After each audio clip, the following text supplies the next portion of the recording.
Les douves brutes ou mérins, pièces de chêne débitées par fendage pour que les fibres restent entières, sont les éléments de base de la fabrication des tonneaux. Pour façonner les douves, le tonnelier doit régulariser chaque côté des pièces. Il faut d'abord dégrossir la face extérieure à l'aide de la plane plate.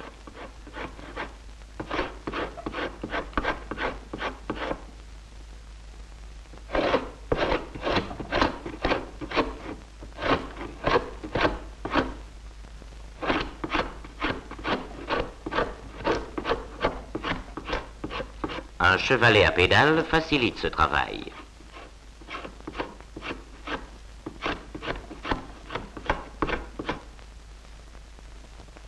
Puis le tonnelier façonne les longues faces étroites ou joints par lesquels les douves seront assemblées. Ces joints sont taillés en biseau.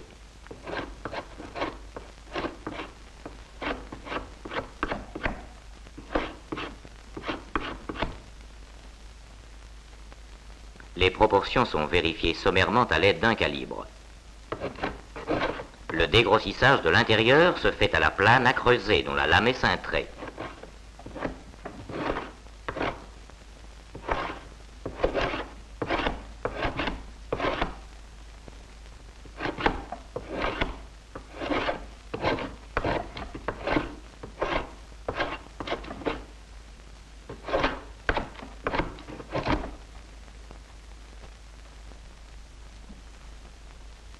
Les joints sont parachevés à la colombe, varlope renversée.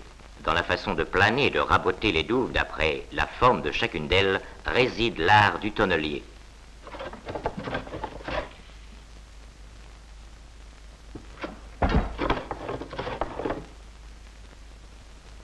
Immergées dans l'eau pendant 24 heures, les douves ramollies sont prêtes au montage du tonneau.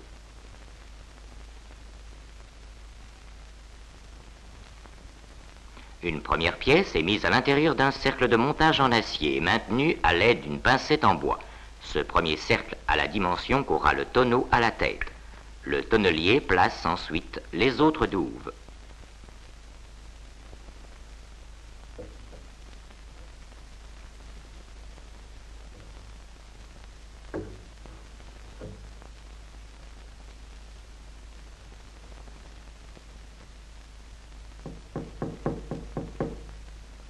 L'ensemble revêt l'aspect d'un tronc de cône. Un second cercle de montage plus large est chassé en dessous de la moitié de la hauteur du tronc de cône. L'ensemble est ainsi consolidé.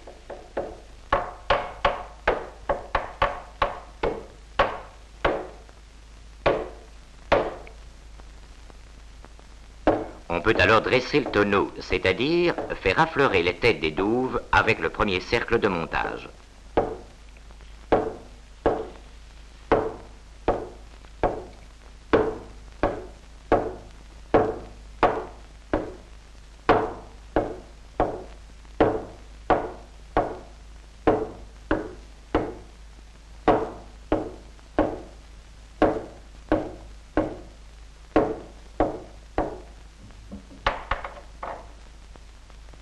Le tonneau en formation est placé au-dessus d'un feu de copeaux.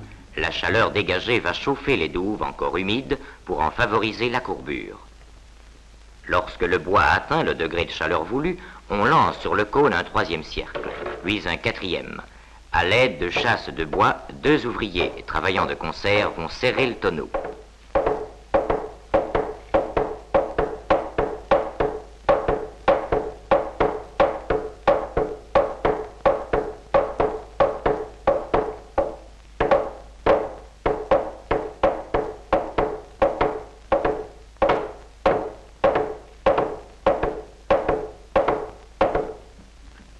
Pour rassembler les douves, à l'autre extrémité, le tonneau est retourné.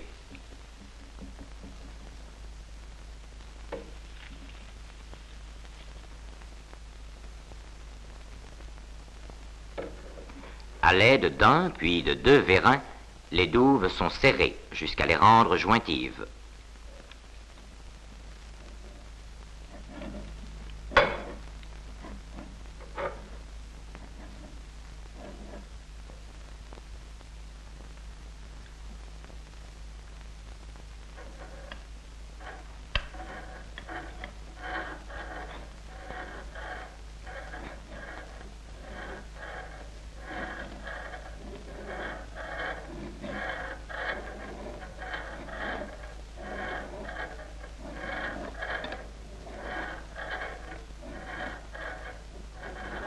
Un cercle de montage, appelé petit collier, est placé.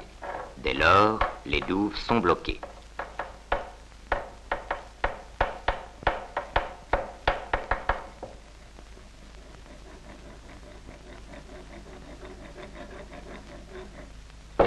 Les vérins étant enlevés, de nouveaux cercles sont mis et resserrent progressivement les douves.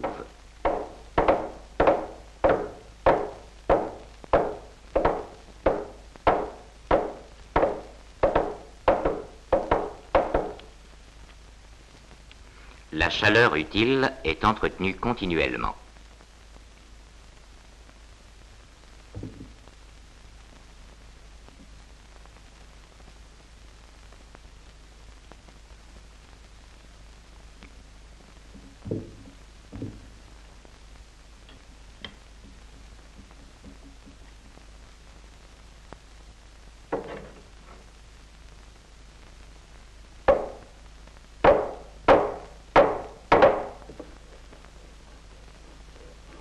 Après avoir enduit de craie l'extrémité des douves pour les rendre moins glissantes, le tonnelier pose les cercles de tête.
Le tonneau encore chaud, l'ouvrier biseaute chacun des rebords vers l'intérieur à l'aide d'une herminette, sorte de hache au fer recourbé en avant.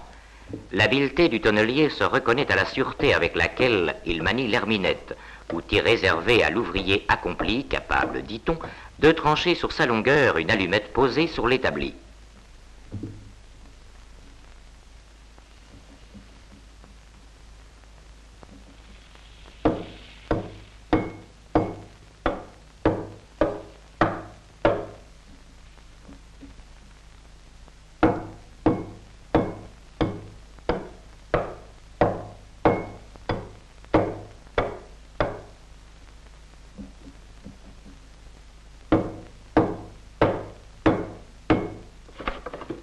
L'extrême pointe des douves est régularisée à l'aide d'un rabot cintré, dit rabot adressé.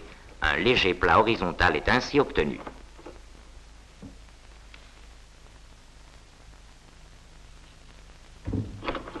Il faudra ensuite creuser à l'intérieur du tonneau, près des extrémités des rainures où se placeront les fonds. Pour faciliter ce travail, le tonnelier rabote l'intérieur avec un instrument spécial dit rabot appareil, dont la sole est convexe pour épouser la courbure du tonneau. Les rainures sont creusées à l'aide d'un jabloir. Ce rabot de forme très spéciale est constitué par deux planches, l'une portant un rabot-gouge, l'autre servant de guide posé sur le petit plat du bord. Jabler est un travail particulièrement dur. À chaque extrémité, le cercle de montage est alors remplacé par un cercle définitif.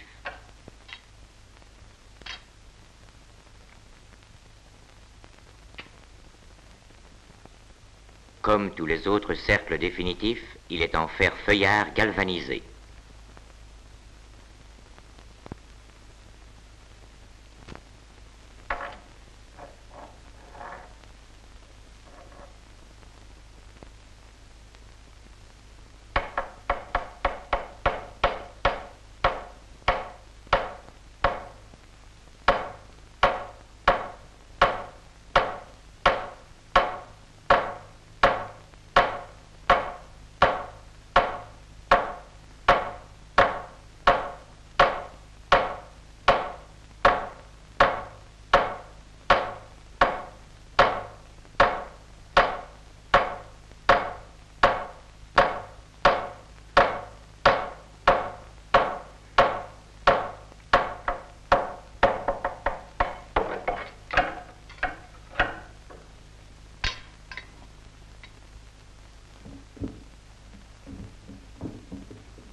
Le tonneau ayant définitivement pris sa forme, tous les cercles de montage sont enlevés. Sans cercle intermédiaire et sans fond, le tonneau s'appelle un tournant. Reste à nettoyer l'intérieur, à y enlever toute aspérité et arête, au moyen d'une plane à lame fort cintrée, dite plane à genoux.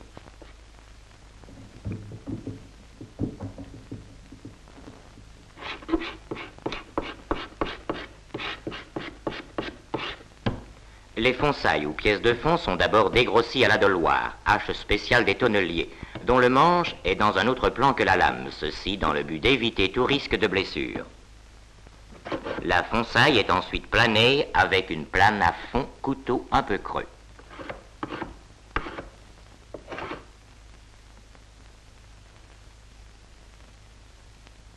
Le rayon que doit avoir le fond est déterminé par tâtonnement.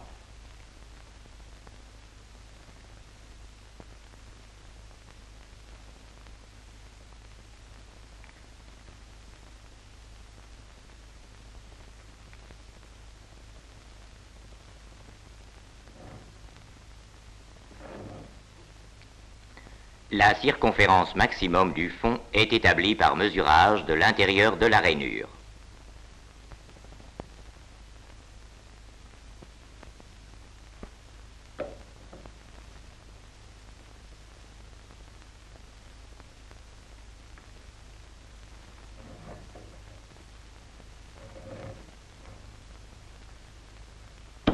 L'ouvrier dégrossit le fond à la doloire, suivant le trait fait à la pointe sèche, en commençant par faire l'arrondi des pièces latérales.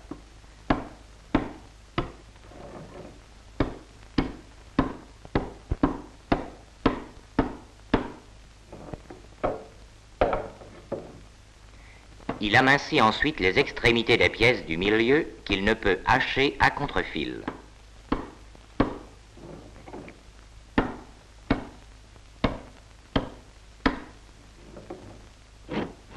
Les extrémités amincies sont traitées à la scie à champ tourné.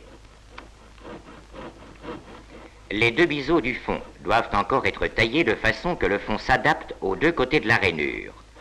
Sur la face extérieure, un rabot compas ou rabot à chanfrein creuse un petit biseau régulier.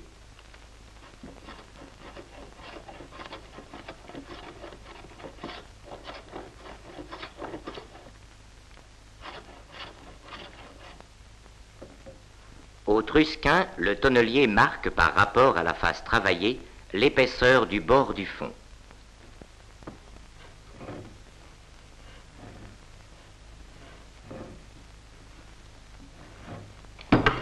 Ensuite, il dégrossit habilement à la doloire le grand biseau qui sera à l'intérieur du tonneau.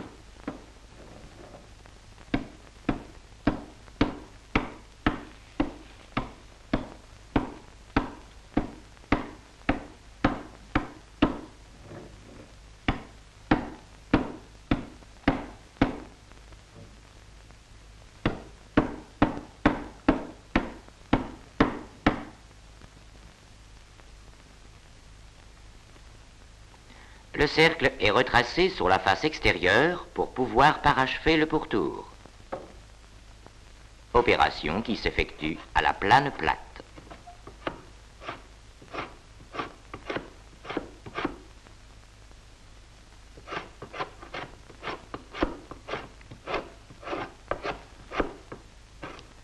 Le tonnelier marque de nouveau l'épaisseur du bord qui s'insérera dans la rainure.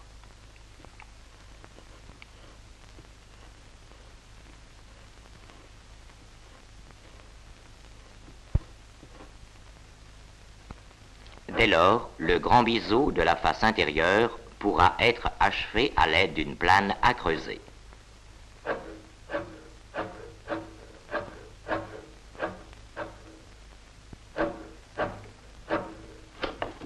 La face intérieure est rabotée avec un rabot ordinaire. Cette opération termine la préparation du fond.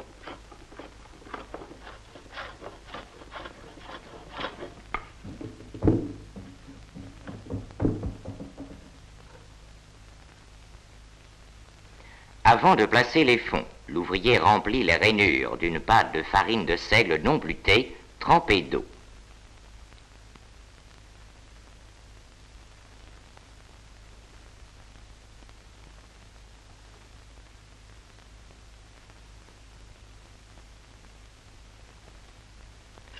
Après avoir enlevé un cercle de tête, le tonnelier introduit le fond non percé et le place dans la rainure correspondante.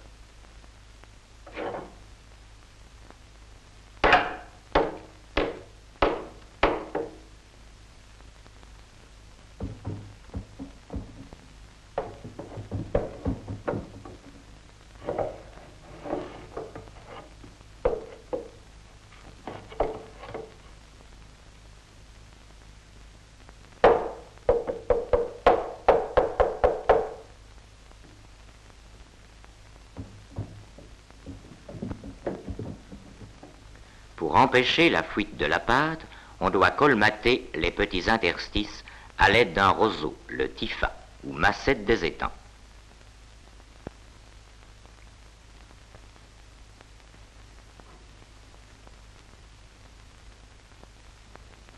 On en glisse également dans tous les intervalles aux extrémités des douves pour assurer l'étanchéité.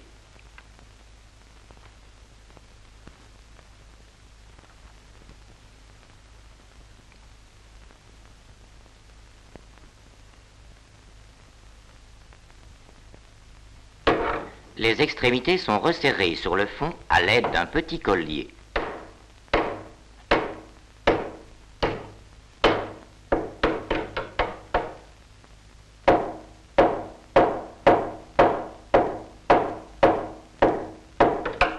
Le cercle définitif est remis.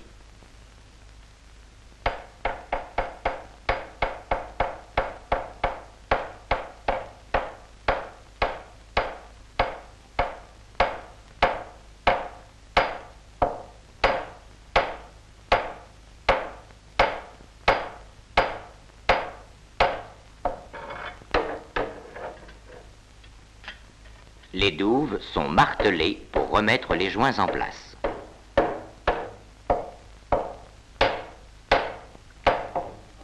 Le second fond est tiré de son emplacement par le trou de bonde.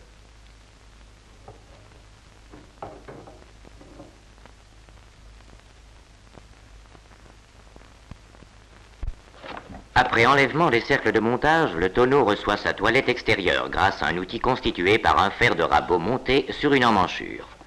Le travail est achevé au racloir.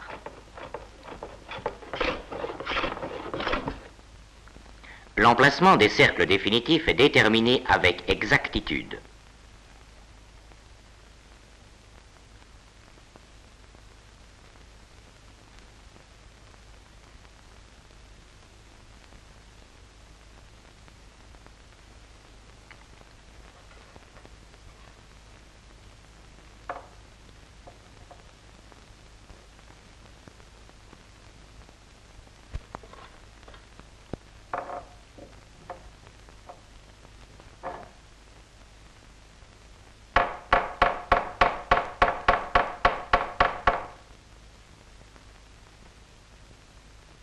Les cercles sont amenés à leur place au moyen de chasses de fer. Un tonneau de 100 litres, tel que celui-ci, portera 6 cercles.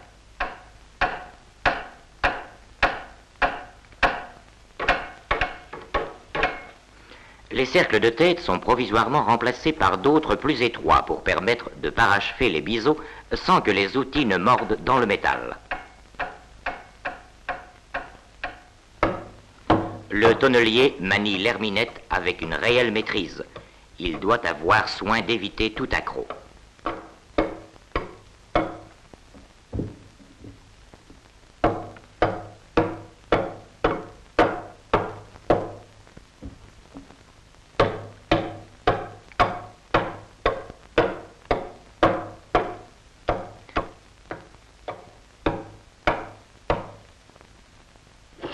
Un chanfreinage du rebord évitera les éclats quand les tonneaux seront superposés. Les morceaux de roseau qui peuvent encore dépasser sont enlevés au couteau.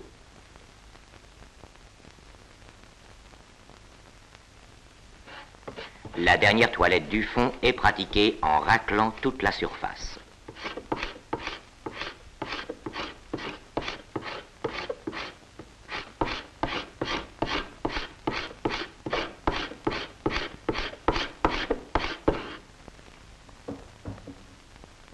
Les cercles de tête sont replacés, ce qui termine la fabrication. Compte tenu de l'aide que deux tonneliers s'apportent mutuellement, il fallait, avant le perfectionnement de l'outillage, 10 heures pour faire 2 tonneaux. La marque de la firme est apposée sur leur bord. Un tel tonneau, entièrement fabriqué à la main, est devenu une rareté.